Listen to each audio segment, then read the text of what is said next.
وہ خوف کے بارے میں پوچھتی ہے کہ جب انسان کو بہت زیادہ خوف ہوتا ہے،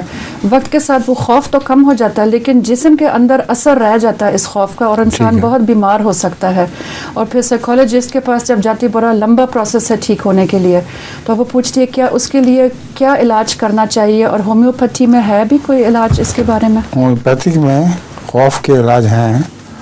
آپ ہومیوپیتھی ہمارے ڈپارٹمنٹ سے پوچھیں، وہ آپ کو دوائیاں دے دیں گے کچھ، لیکن اصل جو ہے اس کا علاج تھراپی، وہ تو دعا میں اللہ تعالیٰ کے حضور گڑ گڑا کر دعا کرنی چاہیے کہ اللہ میں عاجز بندہ ہوں یا عاجز بندی ہوں تیری، اور مجھے بہت خوف ہوتا ہے، تو مہربانی فرما اور میرے خوف دور کر دے۔